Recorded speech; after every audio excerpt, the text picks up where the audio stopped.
திருச்சிற்றம்பலம் தில்லையம்பலம் அருள் தரும் தேவகிரி அம்மையுடன் அமர் பிரசன்ன நஞ்சுண்டேஸ்வர சுவாமி திருவடிகள் போற்றி, 63 நாயன்மார்கள் திருவடிகள் போற்றி, 4 பெருமக்கள் திருவடிகள் போற்றி, நமது ஞானாசிரியர் பெருமக்கள் திருவடிகள் போற்றி. சிவா திருச்சிற்றம்பலம் திருமந்தனம் உணர்த்திய சிவ நெய் என்ற தலைப்பில் இன்று 20வது நாள் அன்பர்களை சந்திப்பதில் மகிழ்ச்சியாக இருக்கிறது.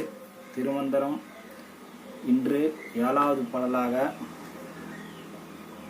தீயனும் வெய்யான் புனலிலும் தண்ணியான் ஆயினும் ஈசன் அருள் அறிவார் இல்லை, சேயினும் நல்லான்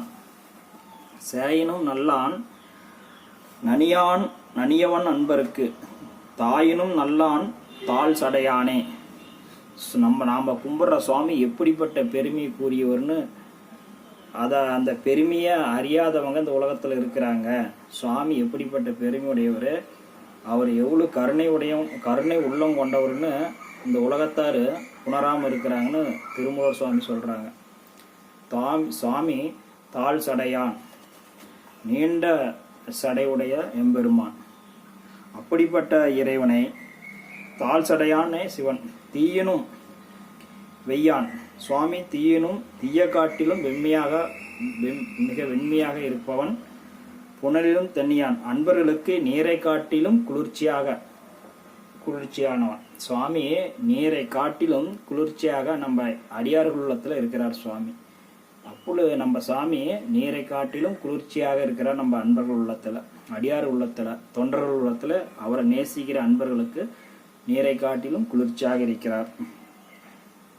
சேயினும் நல்லான் குழந்தையினும் நல்லவன். குழந்தையே தெய்வ குழந்தைமோ, அதை விட குழந்தை உள்ளத்தை விட மிக நல்லவனா சுவாமி அன்பர்களுக்கு இருக்கிறாரு. நல்ல அன்பர்களுக்கு தாயினும் நல்லான். தாய் மிக கருணை உள்ளவ, அந்த தாயை விட மிகவும் கருணை உள்ளவன் நம்ம சுவாமி. பெருமைக்குரிய நம்ம சுவாமின்னு சொல்றாரு. அவனிடம் அன்பு செய்வர்கள், சுவாமி இடத்துல அன்பு செய்வர்களுக்கு தாயை காட்டிலும் கருணை புரிவான். அவர் இடத்துல நம்ம அன்பா இருந்தோம்னா சுவாமி இடத்துல எப்படி அன்பா இருப்பது? தினசரி கோயிலுக்கு வருவது, அவருக்கு அடிமை பண்பா இருப்பது. அதே மாதிரி அவர் முதலாளி, நம்ம தொழிலாளிங்கிற பக்குவத்தில் நம்ம நிறைய அவரோட பழகி வருவது. ஒரு நண்பர், அவர் நண்பருங்கிற முறையில் பழகி வருவது. குரு சிஷியனுங்கிற முறையில் பழகி வருது. இப்படி அவர்கிட்ட பலவிதமான உறவு முறையில் அப்பா அப்படின்னு ஒரு சாணத்தில் பழகிடலாம், அம்மானு ஒரு சான்ஸ்லையும் தாயா அவர் நினச்சி வழிபாடு பண்ணிட்டு வரலாம். இப்படி ஏதாவது ஒரு உறவு முறையில் தான் நாம் இறைவனை வழிபாடு செய்து வர வேண்டும். ஒரு கணவன் மனைவிங்கிற உறவு முறை மாதிரி கூட நம்ம வழிபாடு செய்யலாம்.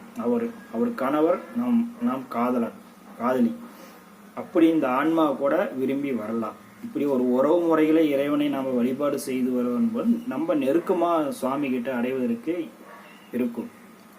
அவன் எந்த சூழ்நிலையும் அன்பர்களுக்கு தான் மீது அன்பு காட்டுறவங்களுக்கு 100% அவன் அன்பு காட்டுறான். நீங்கள் ஒரு அடி எடுத்து வச்சிங்களா, ஒரு 10 அடி எடுத்து வந்து வச்சு உங்கள் மேலே கருணை. நீங்கள் எப்போ அவருக்கெல்லாம் அவருக்குன்னு எந்த எதிர்பார்ப்புகளும் இல்லை. அவரை நம்ம மேலே கருணை புரிஞ்சுக்கிட்டே இருக்கிறாரு. அந்த கருணையில் நாம் பேரானந்தத்தை நாம் அனுபவிக்கணும். அந்த சூழ்நிலையில் தான் அவர் தாயை காட்டிலும் அன்பானவர். அன்பர்களுக்கு மிக கருணை உள்ளம் கொண்டு அவர் உங்களை எதிர்பார்த்துக்கிட்டு இருக்கிறாரு. ஈசன் அருள் அறிவார், இவரும் இறைவனது கருணை அறிவார் இல்லை. இப்படிப்பட்ட சாமியுடைய கருணையை இங்கே அறிவதற்கு அன்பர்கள் இல்லை. அவர் பெருமையை உணர்வதற்கு அன்பர்கள் இல்லை. அவர் பெருமைகளெல்லாம் எங்கே சென்று உணர முடியும்? வகுப்புகள், ஞானாசிரியர்கள் எடுக்கின்ற வகுப்புகளிலும் இப்போதெல்லாம் யூடியூப்பில் அன்பர்கள் நம்ம மிக சிறப்பான ஒரு சொற்பொழிவுகளாம் ஐயா சிவகுமார் ஐயா மற்றும் நம்ம ரமேஷ் ஐயா இவங்கெல்லாம் எடுக்கிறாங்க. இன்னும் நிறையா ஞானாசிரியர்கள் எடுத்துக்கிட்டு இருக்கிறாங்க. அந்த யூடியூப்பில் கூடவோ போய் நீங்களுடைய நம்ம திருமந்திரம், திருவாசகம், இப்படி முக்கிய நூற்கள், நம்ம திருமுறைகளிலிருந்து சில பாடல் விளக்கங்கள் எல்லாம் நம்ம கேட்டு தினசரி நம்ம எப்பொழுதும் நம்ம மற்ற செய்திகளை நாம் கவனம் செலுத்தாமல் இறை சிந்தனையாகலாக எப்போதும் கேட்டுக்கொண்டே இருக்க வேண்டும். வாய்ப்பு இருக்கும் பொழுதுலாம் நம்ம சிவ செய்திகள், சொற்பொழிகள் கேட்கணும். நிறையா கேட்டால் தான் நம்ம மனம் தூய்மையடையும். நம்ம எண்ணங்கள் வெளி உலகத்துக்கு செல்லாது. எப்பயுமே செல்லல ஒரு விஷயம் இருக்கும். அதே மாதிரி தான் மனசு. நீங்கள் எதை அதிகமாக நீங்கள் செல்லில் பார்க்குறீங்களோ அவங்க அதே படங்களை மீண்டும் மீண்டும் உங்களுக்கு அனுப்புவாங்க. நீங்கள் மனசில் வந்து என்ன ஒரு பொருள் மேலே ஆசைப்படுறீங்களா, அந்த பொருள்களே உலகத்தில் அந்த பிரபஞ்சம் உங்களுக்கு காட்டும். ஒரு வண்டி வாங்கணும்னு ஆசைப்பட்டீங்கன்னா அந்த வண்டியவே அந்த பொருள் காட்டும். அது மாதிரி நம்ம ஈசன்பால் அன்பு காட்டி அவருடைய சொற்பொழிவில் அதிகமாக கேட்டோமா நமக்கு ஆன்மீக சொற்பொழிவு தான் இது கேட்குறாருன்னு யூடியூப்பில் அதை கவர் பண்ணி அதுக்கு வெறும் ஆன்மீக சொற்பொழிவாக அனுப்புவாங்க. அதே ஒரு வடிவேல் காமெடி சீனை நீங்கள் பார்க்குற மாதிரி இருந்தால் வெறும் வடிவேல் படமாகவே வரும். அந்த இப்போ நான் அந்த யூடியூப்பில் அந்த ஆன்லைனில் அப்படி வரும். அது மாதிரி நம்ம மனம் என்ன விரும்புகிறதோ அது இறைவன் நமக்கு அனுப்புகிறார். எதை விரும்புகிறோமோ இந்த உலகப் பொருட்கள், இந்த உலக பொருள்கள் மீது பற்று இருந்தால் தினசரி உலகம் சார்ந்த விஷயங்கள் தான் உங்களுக்கு வரும். அதே மாதிரி ஒரு புறங்குறாமை, பிறர் செய்திகளையே நம்ம இன்பம் கொள்கிற மாதிரி இருந்தால் அதை சார்ந்த பொருட்கள் தான் நமக்கு முன்னாடி இந்த பிரபஞ்சம் காட்டிக்கொண்டே இருக்கும். அதில் மயங்கி பல துன்பத்துக்கு ஆளாக வேண்டி வரும். அதனால் அன்பர்கள் அனைவரும் தயவு செய்து புறச்செய்திகளுக்கு கவனம் செலுத்தாமல் இறையொருளை பெறுவதற்கு சிவனான செய்திகளை நாம் தினசரி நம் மன கண் முன் கொண்டு வர வேண்டும். அதை சார்ந்தே நம்ம வாழ வேண்டும். சிவன் நல்லவர்களுக்கு கருணை புரிவன். சுவாமி நல்லவங்களுக்கு கருணை எப்பொழுதுமே உண்டு, 100%. அதுக்காக கெட்டவங்களுக்கு கருணை இல்லைன்னு இல்லை, அவங்களுக்கும் உண்டு. அவங்க அந்த வினைப்பயனை அனுபவிக்கும் வரைக்கும் சுவாமி எதுவுமே சொல்ல அமைதியாக இருந்துருவார். அவங்க எப்போ புரிஞ்சு அவர் நாடி வராங்களோ அப்போது அவர் கருணை புரிவார். இந்த உயிர்கள் எல்லாமே இறைவன் திருவுள்ளத்தை அடைய வேண்டும் என்பதுதான் சுவாமியோடைய விருப்பம். அதற்காகத்தான் அவர் ஆன்மாக்கள் எல்லாமே தன்னிடத்தில் ஒளிமயமாக மாற வேண்டும், திருவடியை சேர வேண்டும் என்று தான் ஒரு தாய் உள்ளம் கொண்டு கருணை புரிகிறார். அப்படிப்பட்ட பெருமைக்குரிய இறைவனை நாம் தினசரி வணங்க வேண்டும். தினசரி திருவாசகம் திருமுறைகளை நாம் திருக்கோயில்களில் பாட வேண்டும். தினசரி நமது எடப்பாடி நஞ்சுண்டேஸ்வரர் திருக்கோயிலில் உச்சகால பூஜை மிக சிறப்பாக நடைபெற்று வருகிறது. அனைவரும் அந்த அபிஷேகங்களை பார்த்து அது எப்படிலாம் செய்கிறாங்க அது அப்படியே மனதில் செய்யணும். நம்ம நஞ்சுண்டேஸ்வரர் கோயில் ஒரு பக்கம் அமர்ந்து அபிஷேகங்களை அப்படியே நம்ம சிவலிங்கத்துக்கு பண்ணிட்டு வரணும். அப்பொழுது நீங்கள் சிவபூஜை எதுவுமே ஒரு பொண்ணை கூட நம்ம லவ் பண்ணுறோம், லவ் பண்ணால் தான் அந்த பொண்ணு நம்ம கல்யாணம் பண்ண முடியும். அது மாதிரி சிவலிங்கத்துக்கு நம்ம ஒரு அன்பாக பண்ணிட்டு வரும்போது தான் நமக்கு ஒரு நல்ல குருநாதர் அமைவார். அப்போ நமக்கு ஒரு சிவ மூர்த்தம் நமக்கு கிடைக்கும். அதை நம்ம வாழ்நாளில் முழுவதும் நம்ம சிவபூஜை செய்து நாம் இறைவனை அடையலாம். 28 ஆகமங்களை அம்பாள் கேட்ட பிறகு தான் அவர் சிவபூஜை செய்ய வேண்டும் என்ற எண்ணமே சாமியிடத்தில் அம்பாள் கேட்டாங்க. அது மாதிரி நாம் இறைவனிடத்தில் நம் மனதில் அவரை சிவபூஜை பண்ணிக்கிட்டே அந்த ஆசையாக பண்ணிக்கிட்டு வரும்போது ஒரு 10 மாதம் ஒரு குழந்தை கருவுறுவதற்கு 10 மாதம் காத்திருக்க வேண்டும். கருவுற்ற குழந்தை பிறப்பதற்கு 10 மாதம் காத்திருக்க வேண்டும். அதுபோல தான் நமது மனதில் ஒரு 12 ஆண்டு காலம் நம் மனதாலே சிவபூஜை செய்து வர வேண்டும். 12 ஆண்டுகளுக்கு பிறகு 10 மாதத்தில் ஒரு குழந்தை பிறக்கிறது. அதே மாதிரி 12 ஆண்டுகளுக்கு பிறகு நமக்கு ஒரு ஞான ஒளியாகிய அந்த சிவலிங்கம் நம்ம கைக்கு கிடைக்கும். அப்போ குருநாதர்கள் உணர்த்தியபடி நம்ம சிவபூஜை செய்து வர வேண்டும். அந்த சிவபூஜை செய்ய நம்ம குழந்தை எப்படி நம்ம பிறந்த பிறகு அதை நாம் தந்தையாக இருந்து வளர்த்துக்கிறோமோ அப்பொழுது அந்த சிவலிங்கத்துக்கும் நாம் ஆன்மா பூஜை செய்து வரும் அந்த ஆன்மார்த்த லிங்கம் தான் சிவலிங்கம். அது அப்படியே குழந்தை மாதிரி வளர்ந்து நம்ம இறைநிலைக்கு கொண்டு செல்வதற்கு அது திருவருள் புரியும். அந்த சுவாமி நமக்கு எப்படி நாம் பெற்று வளர்த்த குழந்தைகள் நமக்கு மீண்டும் உதவி செய்கிறதோ அது மாதிரி அந்த சிவபெருமான் சிவலிங்கம் நமக்கு ஆன்மார்த்தமாக பூஜை செய்து வரும்போது இறைவன் மகிழ்ந்து நமக்கு திருவருள் புரிகிறார். இப்படிப்பட்ட நம்ம இறைவனை இப்படி பெருமைக்குரிய சுவாமி அப்படின்னு திருமூலர் சொல்கிறாரு. அப்படி நம்ம 7வது பாடல் நம்ம சந்திச்சிருக்கிறோம். மீண்டும் நம்ம ஆலயத்தில் தினசரி வரணும். அன்பர்கள் எப்பொழுதும் மகிழ்ச்சியாக இருக்கணும். உங்களுக்கு துன்பம்னா ஏதாவது இருந்தால் ஃபோன் பண்ணுங்கள். ஏதாவது உங்களுக்கு தீர்க்க முடியாத கவலைகள் இருந்தால் அடியனை தொடர்பு கொள்ளுங்கள். உங்களுக்கு மனக்கவலைகளை நீங்கி இறையருளை ஏதோ ஒரு மனக்கவலைகள் இருக்கும்போது அதை சிவசிவா என்று சொல்லுங்கள். திருச்சிற்றாமலும் சொல்லுங்கள். எல்லாம் திருவருள் செயல் அப்படின்னு சொல்லுங்கள். எப்பொழுதுமே சிந்தனைய எல்லாம் இறைவன் செயல். திருவருள் தான் சாமி. அல்லான் அவனோட திருங்கிறது சிவம். திருவருள் சிவனுடைய செயல் அப்படிங்கிற அது மாதிரி எல்லாம் திருவருள் செயல்னு சொல்லிட்டு வாங்க. சுவாமிகிட்ட நெருக்கமாக இருங்க, அவரை விட்டு விலகாதீங்க. அதே மாதிரி எந்த சூழ்நிலையிலையும் நம்ம சாட்சிகள் இல்லாத இடத்திலும் தவறுகள் செய்யாமல் இருக்க வேணும். 10 பேர் இருக்கும்போது கூட ஒரு தப்பு செஞ்சுக்கலாம். யாரும் இல்லாத காலங்களில் நம்ம தப்பு செய்யும்போது இறைவன் நமக்கு பிரபஞ்சத்தில் சாட்சியாக இருக்கிறார். அவர் தான் இந்நம்பர் ஈசன் கணக்கு. அவர் தான் நம்மளுடைய கணக்கெல்லாம் எழுதிக்கிட்டு இருக்கிறார். யாருக்கிட்டையுமே கணக்கு கொடுக்குற நாம் செய்கிற தவறுகள் எல்லாம் அவர் தான் எழுதிக்கிட்டு இருக்கிறார். நம்ம செய்த புண்ணியங்களையும் அவர் தான் எழுதுகிறார். அடியார்கள் கணக்கை அவர் தான் எழுதிக்கிட்டு இருக்கிறார். அப்படிப்பட்ட நம்ம பெருமைக்குரிய ஈசன்கிட்ட நம்ம மிக அந்த அவர்கிட்ட நம்மளுடைய ஒழுக்கங்களை, அவர் ஒழுக்கத்தை தான் பார்க்குறாரு சாமி. நம்ம கிட்ட என்ன பண்ணுறோம், அன்பும் ஒழுக்கத்தையும் நம்ம எதிர்பார்க்குறாரு. அடியார் திருவேடத்தை எந்த அளவுக்கு மதிக்கிறோம், குருநாதரை எந்த அளவுக்கு மதிக்கிறோம், இதெல்லாம் பார்க்குறாரு. அதே மாதிரி எல்லா காலங்களுக்கு நம்மள முடிந்த வரைக்கும் ஒரு அடியார்களுக்கு அன்னதானம் செய்யும் பொழுது மிகவும் கவனமாக செய்ய வேண்டும். அதில் பலவிதமான விஷயங்கள் இருக்கிறது. அடியார்களுக்கு மிகவும் உயர்ந்த பொருட்களை தான் நாம் அன்னதானம் செய்ய வேண்டும். மிக குறைவான மலிவான பொருட்களை கொண்டு அன்னதானம் செய்வது பயனில்லை. இப்போ ஒரு அரிசி மீனாட்சி பொன்னின்னா 2000 ரூபா வருதுன்னா அது மிக நல்ல அரிசி.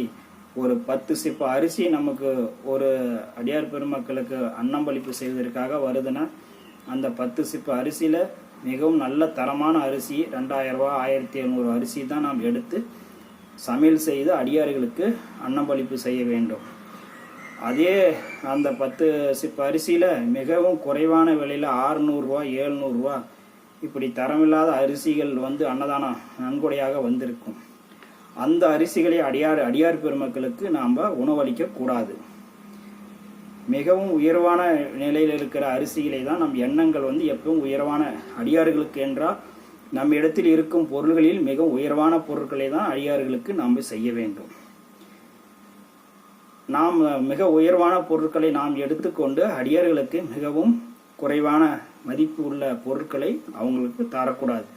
அது மிகப்பெரிய சிவ குற்றங்களாகும். இது மாதிரி சூழ்நிலையில் நம்ம அடியார்களுக்கு அன்னம்பளிப்பு செய்யும் போது மிக கவனமாக இருக்கணும். அவர்கள் அடியார் பெருமக்கள் சாப்பிடுகிறார்கள் என்று நினைக்கக்கூடாது. அன்பர்கள் சாப்பிடான்னு நினைக்கணும். சிவபெருமானே அந்த நஞ்சுண்டேஸ்வரரே அன்பர்கள் உருவத்தில் சாப்பிடுவார். அப்புறம் நம்ம எண்ணங்கள் பிரதிபலிக்கும். சமீபத்தில் ஒரு அடியார் விழா செய்திருந்தார். அவர் 6 சிப்ப அரிசி மீனாட்சி பொன்னி தான், வேற 2000 ரூபாய் பக்கமாக அது பக்கமாக 1900 ரூபாய் என்ன வந்தது. 6 சிப்பமும் அந்த விழாவுக்கு மீனாட்சி சிப்பமே தான். மீனாட்சி சிப்ப அரிசியை போட்டு நீட்டாக செஞ்சு அடுத்த நாள் நிகழ்வு கூட அந்த அரிசி அவ்வளோ அற்புதமாக இருந்துச்சு, கெட்டு போகாமல். அது புளியோதரை செய்து கொடுத்தாங்க. அது மாதிரி தரமான ஒரு பொருட்களை தான் அடியார்களுக்கு அன்னம்பளிப்பு செய்ய வேண்டும். மிகவும் குறைவான விலை உள்ள சிப்ப அரிசிகளை எடுத்து போட்டு சமையல் செய்து அது அடியார்களுக்கு அவங்க அடியார்கள் எப்பொழுதுமே ஒரு உணவுப் பொருட்களை குறை சொல்ல மாட்டார்கள். எது கிடைத்ததோ அதை சாப்பிட்டு விட்டு செல்லுவார்கள் தான் அடியார் பெருமக்கள். குறை சொல்ல மாட்டார்கள் என்று தெரிந்து கொண்டு நாம் தவறு செய்யக்கூடாது. நல்ல தரமான பொருட்களை அவர்களுக்கு உணவாக தர வேண்டும். அப்படிப்பட்ட சூழ்நிலையில் நீங்கள் எப்பொழுதும் அன்பர்களிடத்திலும் மகிழ்ச்சியாக இருக்கணும். அன்பர்களிடத்தில் எப்போதும் அன்பாக இருக்கணும். அவர்களை எப்பொழுதும் தரக்குறைவாக செய்யக்கூடாது. தவறுகள் இருக்கும் பட்சத்தில் வருங்காலத்தில் நாம் திருத்தி கொள்ள வேண்டும். ஈசன் எல்லா விஷயங்களையுமே கண்காணிப்பார். அவர் ஒவ்வொருவருடைய எண்ணங்களையும் கண்காணிப்பார். ஒரு செயலை செய்யும் பொழுது முழுமதி அடியார்களுக்கு ஒரு செயலை செய்கிறோம், அடியார்களுக்கு ஒரு விழா எடுக்கிறோம் அப்படி என்றால் சுவாமி மிகவும் கவனம் எடுத்து அவரை கண்காணிப்பார். அவர்களுடைய செயல்பாடுகள் எப்படி இருக்கிறது, அவர்களுடைய எண்ணங்கள் எந்த அளவுக்கு இருக்கிறது என்றெல்லாம் அவர் சுவாமி சோதிப்பார். அவங்களுடைய எண்ணங்களுக்கு தகுந்த மாதிரி தான் அவங்களுடைய வளர்ச்சிகள் இருக்கும். சுவாமி எல்லாருக்கும் அருள் புரிகிறார். அவர் எதையுமே உடனே எந்த ஒரு தீர்வுமே தரமாட்டார். மிக நீண்ட நாட்களுக்கு பிறகுதான் அவங்களுடைய செயலுக்கு தகுந்த தண்டனைகளும் செயலுக்கு தகுந்த புண்ணியங்களையும் வழங்குவார். புண்ணியமாகட்டும் உடனே தரமாட்டார். அதே மாதிரி தண்டனையாக இருந்தாலும் உடனே சுவாமி தருவதில்லை. அவங்கவுங்கள எண்ணங்களுக்கு படி காலதாமதங்கள் செய்து அந்த ஆன்மா திருந்துவதற்கு நேரங்களை கொடுத்து பார்ப்பார். இல்லையென்றால் வினை பல பிறவிகள் எடுக்க வேண்டிய சூழ்நிலைகள் ஏற்படும். சிவ குற்றங்களுக்கு ஆளாகும். அன்பர்களிடத்திலும் ஆண்டவனிடத்திலும் குருமார்களிடத்திலும் மிக கவனமாக இருக்க வேண்டும். நம்ம அடியார் பெருமக்கள் இந்த 3 நபர்களிடத்தில் மிக கவனமாக நம்ம ஒழுக்க நெறிகளை கடைபிடிக்க வேண்டும். இதில் 3 இடத்துல ஏதோ ஒரு இடத்துல சிக்கிக்கிட்டா மீண்டும் 0 பாயிண்ட் கொண்டாந்து வச்சிருவார். நம்ம எவ்வளோ பெரிய நிகழ்வுகள்லாம் செஞ்சுக்கிட்டு இருப்போம், நம்மளை இறைவன் அந்த அளவுக்கெல்லாம் எடுத்துக்க மாட்டார். ஒரே ஒரு செயல்களில் ஒரே ஒரு கோபத்தில் கூட சுவாமி நம்மளை அந்த இறைநிலையிலிருந்து கீழே இறக்கி விட்டுருவாங்க. அப்படிலாம் கொஞ்சம் பார்த்து ஜாக்கிரதையாகவும் மிகவும் கவனமாகவும் நாம் அடியார்களிடத்தில் பழக வேண்டும். எப்படி நம்ம நம்மளுடைய உயர் மின் அழுத்த கம்பிகள் கரண்ட் போகுதோ அது எவ்வளோ பெரிய ஆபத்தானது, அதுக்கிட்ட போக முடியுமா, அதை தொட முடியுமா, அதை தொட்டால் நம்ம இருப்போமா? அது மாதிரி அடியார் பெருமக்கள், கரண்ட் மாதிரி மின்சாரம் மாதிரி அடியார் பெருமக்கள், சாதாரண வீட்டுக்கு வர மின்சாரம் மாதிரி அடியார் பெருமக்கள், பெரிய கம்பத்திலேருந்து வருது போது அவங்களாம் குருமார்கள் மாதிரி உற்பத்தி செய்கிற இடம் தான் நம்ம சிவம் கோயில். அனல் மின் நிலையத்தில் கரண்ட் உற்பத்தி பண்ணுற இடம் அது கோயில் மாதிரி. அதுலேருந்து பெரிய டவரில் இருந்து கரண்ட் எடுத்துகிட்டு வருவாங்க. அதில் தான் குருநாதர்கள் மாதிரி. அதுக்கு மேலே சின்ன சின்ன கம்பங்களை போட்டு வரதான் நானாசிரியர்கள். அப்புறம் வீட்டுக்கெல்லாம் சப்ளை பண்ணுறதெல்லாம் அந்த ஒயர்கள்லாம் அடியார் பெருமக்கள். அதை நம்ம தொட்டால் தாங்க முடியுமா? வீட்டில் இருக்கிற கரண்ட் ஒயர் தொட்டாவே நம்ம டப்புன்னு உயிர் போயிடும். அதை விட பெரிய லைனில் வர நானாசிரியர் லைனில் தொட்டாலும் உயிர் போயிடும். பெரிய இதெல்லாம் கிட்ட குருநாதர்கள் கிட்ட நெருங்கினாவே பொசுங்கி போயிடும். அந்த லைனில் நம்ம தொடக்கூட தேவையில்லை, பக்கமாக நெருங்கினாவே அப்படியே நம்மள உடம்பே கருகி போயிடும். மீதி கோயிலெலாம் சொல்கிறதுக்கு இல்லை. அந்த அனல் ஆற்றலை உற்பத்தி செய்யக்கூடிய இடம் அந்த கோயில். அங்கெல்லாம் தப்பு செஞ்சோம்னா நம்ம எங்கே இருக்கிறோமே காணாமல் போயிடும். திருக்கோயில் இடத்துல நம்ம தப்பே செய்யக்கூடாது. 3 இடத்துல நம்ம தப்பு செய்யாத இடங்கள் உண்டு. ஒன்று அடியார்களுடைய கோயில். அடியார் பெருமக்கள் அவங்களுடைய நெஞ்ச கோயிலாக வச்சுருப்பாங்க.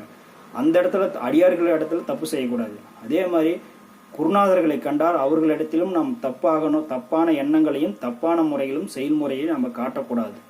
அதே மாதிரி திருக்கோயில்களிலும் நம்ம தவறான ஒரு சிந்தனைகளோ தவறான ஒரு செயலியோ நம்ம செய்யக்கூடாது.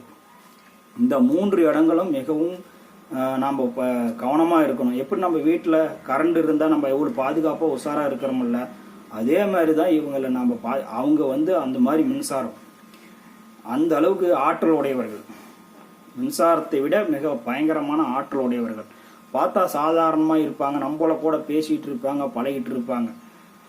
அவங்க இறை ஆற்றல் நம்மளை பாதிக்கும், மிக வம்சத்தையே பாதிக்குங்கிறான். ஒரு கரண்ட் அடித்தா நம்மளை தான் பாதிக்கும், நம்ம வம்சத்தையே பாதிக்குங்கிறாங்க. அந்த அளவுக்கெல்லாம் பயமாக இருக்குது. அது மாதிரி அடியார் பெருமக்கள்லாம் அடியார்கள் இடத்துலையும் அதே மாதிரி குருமார்கள் இடத்துலையும் திருக்கோயில்களிலும் 3 இடத்துலையும் மிக கவனமாக இருக்க வேண்டும். நீங்கள் எத்தனை திருமுறைகள் படித்தாலும் சரி, எத்தனை நூல்களிலிருந்து அப்படியே மனதில் அப்படி வச்சு நிமிஷத்துக்கு ஒரு திருமுறைகளை பாடிக்கொண்டு நாணத்தால் பாடினாலும் வேலைக்காகாது.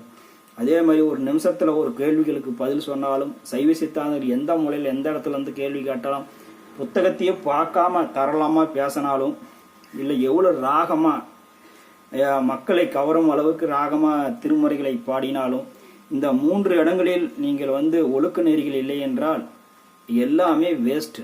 அது சாமி விரும்புறதில்லை. இது 3ம் இருந்து மக்கா இருந்தால் கூட சுவாமி ஏற்றுக்கொள்ளுகிறார். ஒன்றுமே தெரியலனா கூட பரவாயில்ல, சாமி கிட்ட பிரச்சனை தெரியுமா, எல்லாம் தெரிஞ்சுங்கிற நாங்கிற ஆணவம் வந்துருச்சுன்னா இன்னும் நம்ம டேஞ்சர் ஆயிரும். எனக்கு திருமுறை தெரியும், எனக்கு நல்லா பாட தெரியும் அப்படிங்கிற நாங்கிற ஆணவம் கூட வந்துடும். எனக்கு நல்லா பேச தெரியும் அப்படிங்கிற நாங்கிற ஆணும் வரும். இதெல்லாம் கொஞ்சம் ஜாக்கிரதையாக அந்த நான்கிற ஆளை முதல்ல விடக்கூடாது. நம்மளை முடிச்சு கட்டுறதே நமக்குள்ளேயே இருக்கிற அந்த நான்கிற வார்த்தை தான். அவனே நம்மளை சுத்தமாக அரை உசுறு போயிடும். நான் சொல்லிவிட்டு அவன் நம்மளை கொண்டு விட்டு போயிடும். இப்படி சாமிகிட்ட போய் நாம் அங்கேயும் இங்கேயும் ஒரு பிறர் செய்கிறான்னு சொல்லிட்டு அதெல்லாம் பார்த்து செய்கிற தப்பும் அதில் பாதி உசுறு போயிடும்.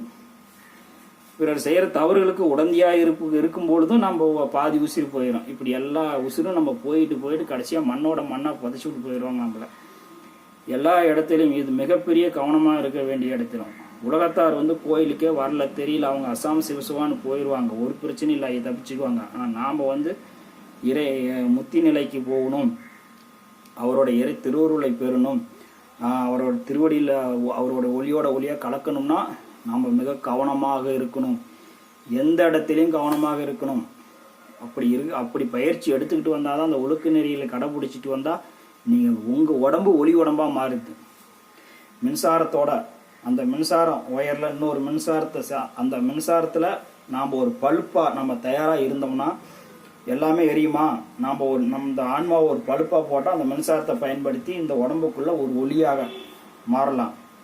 ஆலயத்தில் உற்பத்தி செய்கின்ற அந்த அக்னி கரண்டாக மாறி அப்புறம் பெரிய லைனில் குருநாதர்கள் மூலம் அன்பர்கள் அடியார் பெருமக்கள் மூலம் இந்த உடம்பு ஆன்மாகிய ஒளி உடம்பாக மாறுவதற்கு வாய்ப்பு இருக்கிறது. அந்த மின்சாரத்தை முறையாக நம்மளுடைய இந்த சாணத்திலிருந்து நாம் உள்ளே இறக்கினால் இந்த உடம்பும் ஒளியாக மாறும். இந்த உடம்பு மின்னும், பொன்னிறமாக இந்த உடம்பு மின்னும்.